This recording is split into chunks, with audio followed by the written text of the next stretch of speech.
You're listening to Wiretap with Jonathan Goldstein on CBC Radio 1 and Sirius Satellite Radio 137. Today's episode, Buzz, Pick Up the Phone, the best of Season 5. Did I ever tell you the story of when I met a guy who may have been the Messiah? No, you haven't. It was kind of a powerful experience I had this one time. I'm a little surprised, I must say. I don't necessarily think of you as being someone who thinks that they met the Messiah, being that kind of guy.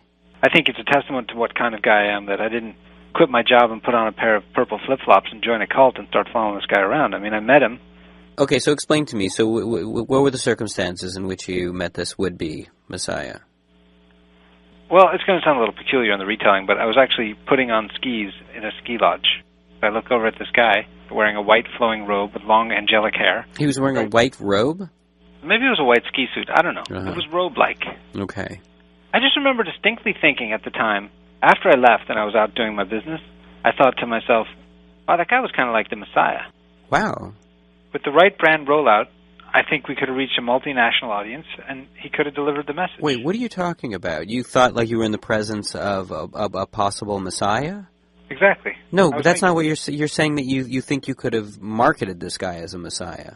I don't see what the difference is. I mean, if an actual Messiah comes, the Messiah, a guy who could have been the Messiah, it's not like his message is going to automatically, magically come across. It's just like any other product. You got to tell people what to think. Well, don't you think that showing up on Earth and bringing, world peace, that would be enough? Peace is about the least exciting thing you could possibly do as a Messiah. I mean, it's important. Don't get me wrong. I like peace as much as the next guy. But peace is what? Chirping birds and some crickets and some butterflies? I mean, get out of here. Who's even going to notice? With all due respect, you're just making yourself sound ignorant. I mean, if you really want to make a splash, you got to come in with something like a massive, massive explosion, only an explosion of peace. That's why I'm thinking like you'd want to have something on the scale of maybe you blow up the moon or something like that and you have a huge light show in the sky. What are you laughing about?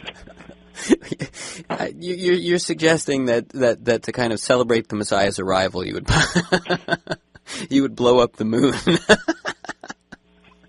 You better watch the laughter, son. You're going to get smited. I'm talking about something to get people's attention. What is the moon? Well, what could possibly get people's attention more than the arrival of the Messiah? Blowing up the moon. What, are you so jaded? You don't think blowing up the moon is going to get people's attention? I know what audiences want, and believe me, if you said on like Tuesday night at 8 o'clock I'm blowing up the moon, you would have a massive, massive tuned-in audience. And you don't think that the Messiah showing up to Earth would be enough? The revelation of the Messiah, the golden age. It's absolutely illuminating the divine within everyone. It's definitely something, but you ride down, like, say, a 9-mile-long Cadillac made of gold into the ocean, you blow up the moon, and then you get all the fish tap dancing, and then, believe me, at that point, it's called making an entrance. Then you get people's attention. Mm-hmm. If you just showed up in the middle of Times Square in your socks and underwear and said, I'm the Messiah, and even if you were, people would walk right past you, believe me. They might throw a coin at your cup or something, but believe me, no one's going to pay attention. Point is, you'd want to put together one of these super groups, like a Broadway review, in the end of the show when they all come out on stage and sing one song together. I think when the Messiah comes here, the story goes that he's supposed to bring back the dead, right? Mm-hmm. And picture that. Picture a stage with Julius Caesar and Socrates and Abe Lincoln and Dwight Eisenhower, all of them on stage with U2 singing like, We Shall Overcome. And you bring back all these dead people like Frank Sinatra and Liza Minnelli. Wait a second. First of all, Liza Minnelli's not even dead. The point is you'd have a super group. So fine. So once he makes his big splashy appearance, then what would come next? Maybe some sightings in People, Us. Mm-hmm. Was that the Messiah scene, having an intimate dinner at the Ivy with Angelina Jolie? You slowly tease in. He goes from being just a handsome stranger to maybe like M. You give him a surname that just suggests who he is, so people are like... Wait, did you say M? I'm just thinking off the top of my head. Like the initial M for Messiah? Yeah. Yeah, but this isn't a new Batman movie coming out. I mean, we'd be That's where you're dead wrong. I would say this is Batman. I'd say for opening night, you want to be able to project that single iconic image in the sky on the tracer lights like a bat, and sooner or later, you would have pajamas with this icon all over it that you could sell in stores nationwide, and you'd make hundreds of millions of dollars just in licenses. I mean, don't you think this sounds, I don't know, like a little chintzy? You don't get it. You would do it by scotch taping a flyer to a telephone pole near your house, which you wrote in magic marker, and you'd hope that some people showed up to your garage sale. That is not the way to roll out a Messiah's return. This has got to be done right or not at all. You just have such a tiny view of the world that you think... No, that's not... It's the opposite. Let me explain to you what we're talking about here. We're talking about the Messiah, right? And you want to handle this like roommate wanted on some posting with little rip-off tabs that you hang in the laundromat. I mean, do you want to play in the big leagues or not? This is not small potatoes. We're talking about the biggest possible announcement you could make. A game-changing night. Now, you tell me. Is that best handled with fireworks and a massive pneumatic stage with fog machines and smoke and lights and the whole thing? And what's your idea of an ideal launch? That you would serve cupcakes and juice and your microphone be feeding back, and halfway through they'd be checking their watches and they'd wish the Messiah hadn't come. They'd wish they'd stayed home and watched that night's TV show. Well, what a terrible thing to say. You just don't get it. If the Messiah comes, I hope you don't get a chance to get your grubby little hands on it and ruin it for everyone. Ruin it for all humanity. Like you ruin everything. Hallelujah.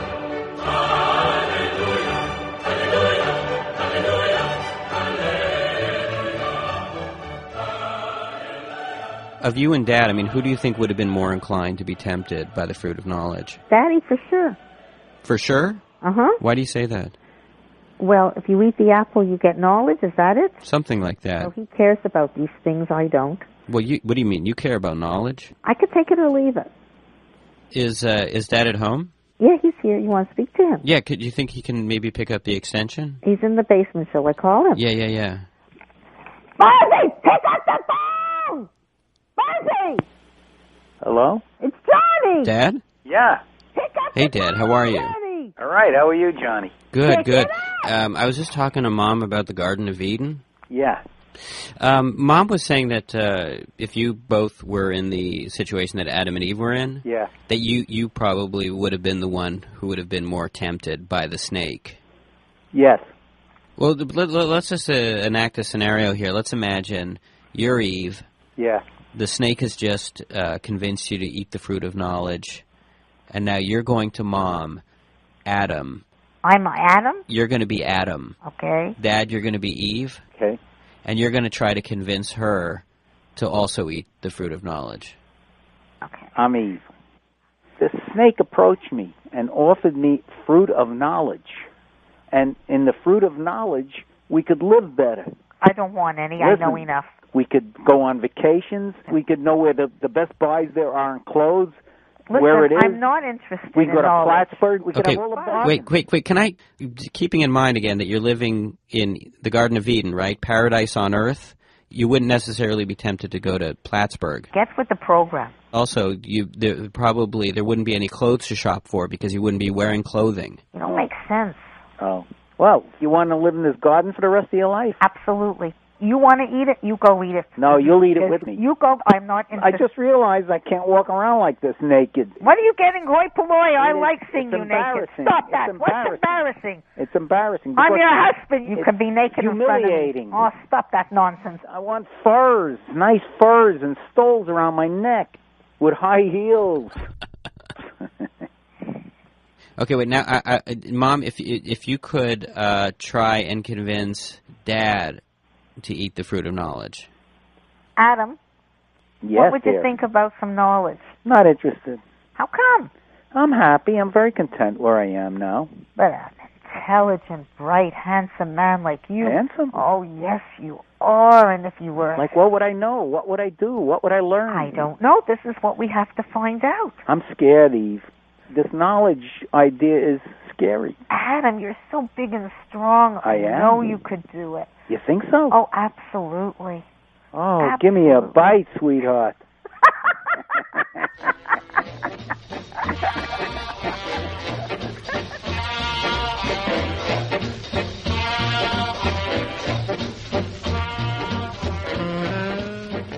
Yeah, I've just got this hangover that just won't quit. It's like the whole day has just been a complete write-off. I just feel like I'm just never going to drink again. Oh, no. I think you're actually taking away the wrong lesson.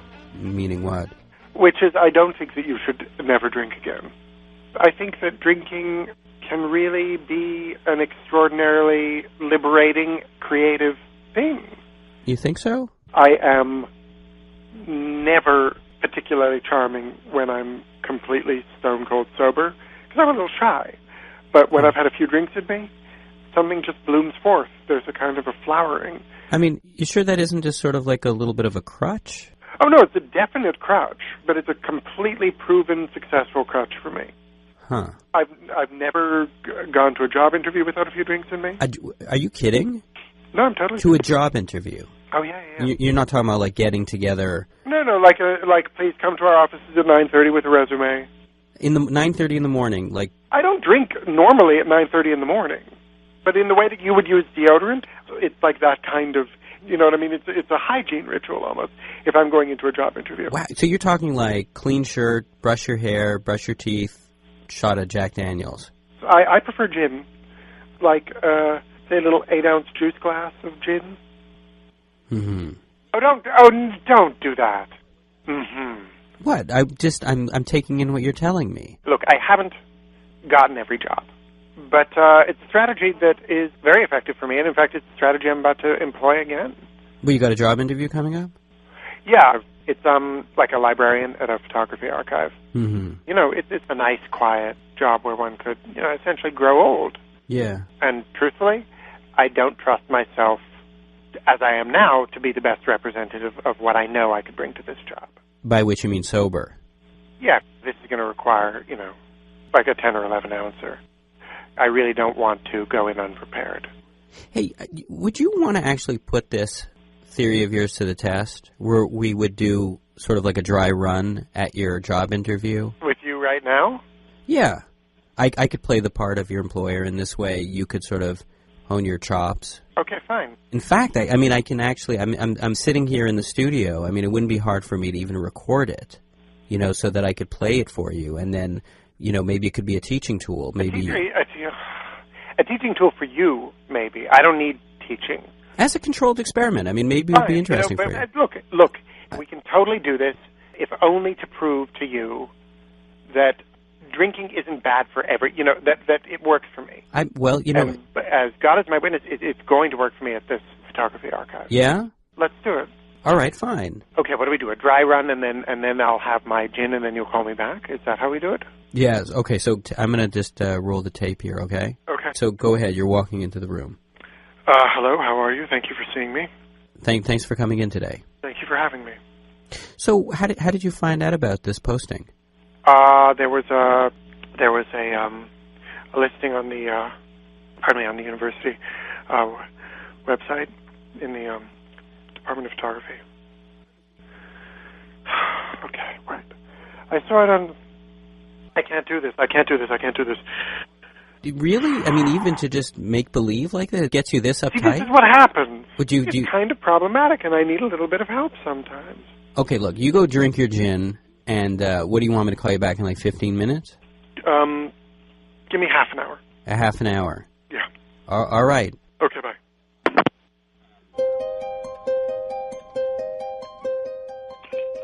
Hello. Ian? Mm-hmm.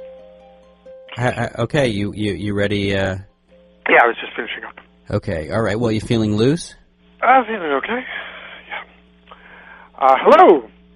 All right, Ian, have a seat. Come into my office. Thank you very much. And how did you find out about this posting?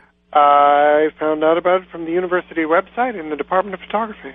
Oh. Thank you very much. Yes. Oh, do you have a passion for photography? I have a total passion for photography. Oh, really? What photographers are you fond of? I like very much Cartier-Bresson and Eisenstadt. No. What's his name? George O'Keeffe's boyfriend. What was his name? Was that Eisenstadt? I can't remember. A lot of this job is going to is going to involve working on your own. Are you okay with? Love it. Yeah. Love working on my own. Total self-starter. How are your organizational skills? Awesome. When you say awesome, what part of awesome don't you understand? Well, what experience do you have with this kind of work? Well, I'm a grown-up, and I pay my bills on time, and I'm organized, and I got here on time. And right, but this is very exacting work that requires very meticulous organizational. Fine. What do you want me to say? I sorted diamonds in the Netherlands by cut and clarity. I mean, what do you want me to say? That was stupid. I'm sorry. You know what it is? We waited too long. I'm sober again now. I'm nervous. It all burned off with the adrenaline. I need a little top up, and So just call me back in like 15, yeah? All right, fine. I'll call you back in 15. Okay, bye.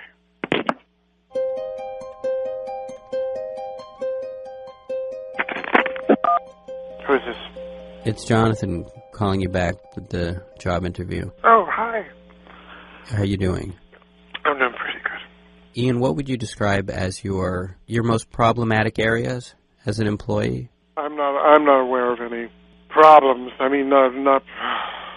All right, fine. I have to tell you, thank God you're not running the archive, because truthfully, I wouldn't even take the job if you were running the archive. Hey, what?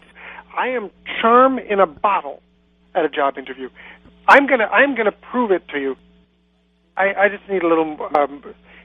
I need another drink, so you call me back. You need another drink? Shut up.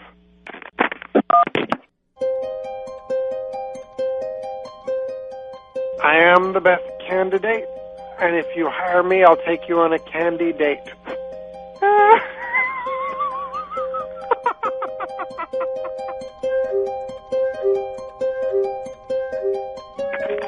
Sha-da-da-da, sha-da-da-da, give me the job. Yep. What you doing with all that junk inside your trunk? My humps, my lovely lady humps. What else have you got in your trunk? I've got a jack in case you get a flat tire. A flat tire. My lovely... You want a radio show? I'll pitch you a radio show. We're not talking about a radio show. Well, I can't change the subject? Okay. King Jonathan? All right, Ian. I'll tell you what a radio show ought to be called. Wire Crap. I'm sorry. It's okay, No, Ian. it's not okay. Ian, I know you don't mean it. I don't know what it is. I don't know why these things come out. Oh. I want to cut them out of me with a knife. Oh, God. All right, Ian, this job interview's over. Can I get it? Ian, just get some sleep, okay? And I'm putting the tape of this conversation in the mail, and I want you to listen to it, okay? I also have proficient French, and I can do a spreadsheet.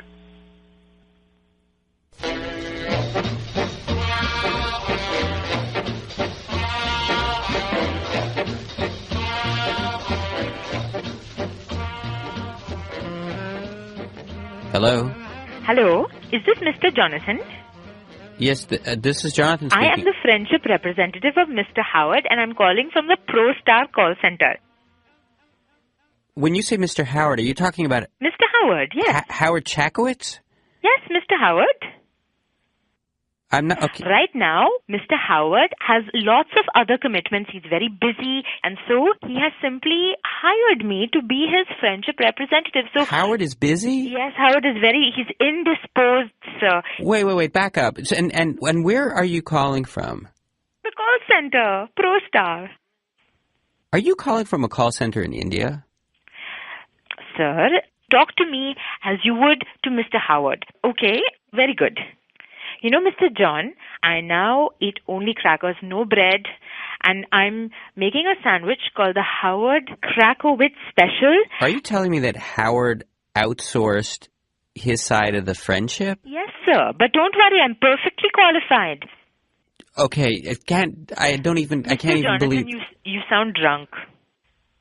Okay, look, I don't know what Howard has told you. The first step, it's denial. Listen, I can't. I have a mountain of paperwork, and I really, really don't have time for this kind of... But, sir, everyone has time for friends. Right, that's very well put, but I'm in the middle of writing a monologue, so...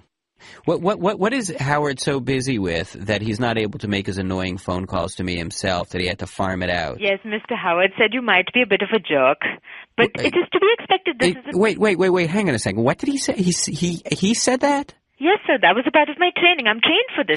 That was the word that Howard used? He said a jerk? That is correct, sir. Okay, well, you know something? I'm actually going to give your boss a little call, okay? Well, thank you, sir. This is a friendship representative of Mr. Howard at the ProStar call center. We can fulfill all of your call needs, including customer service and computer operations. If you have any trouble, don't hesitate to call our toll-free number. Okay, thank you. Have a nice day. Right, sir. You too.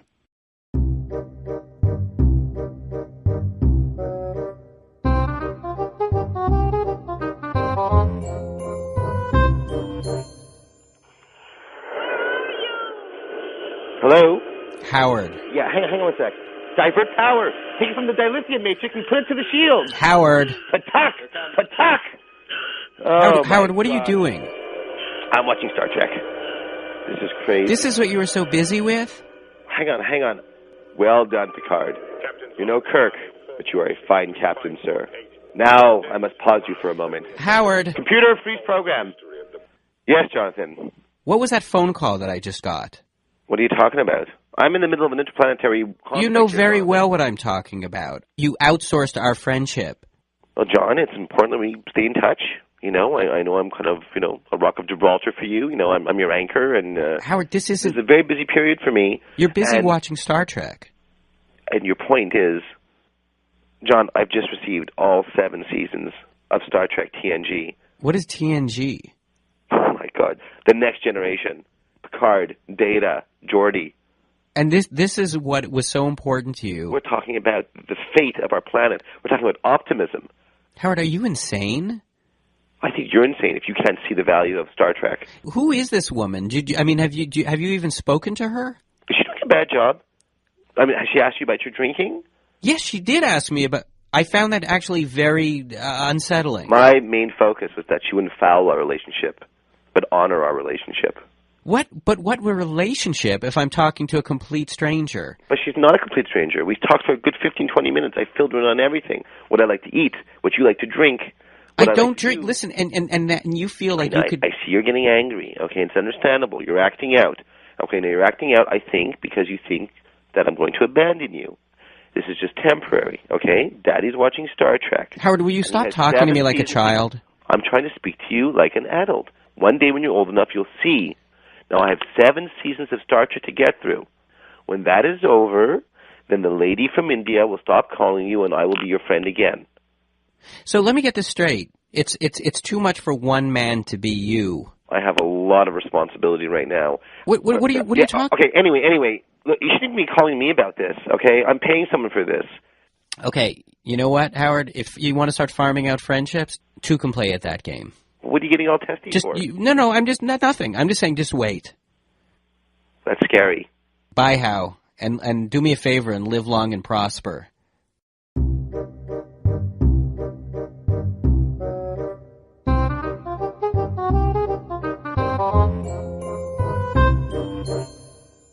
Hello, I am the friendship representative of Mr. Howard, and I'm calling from the ProStar call center. Can I speak to Mr. Jonathan, please? This is Mr. Jonathan's representative from the Star 1 call center. Mr. Jonathan has a representative? No, I want to speak to Mr. Jonathan only. No, I am Mr. Jonathan's representative. Well, I have a real problem. I'm not able to get Greek food. Mr. Nick is not delivering my Greek food anymore. Well, why don't you just go to the restaurant and pick up the Greek food yourself? That is such a ridiculous proposal.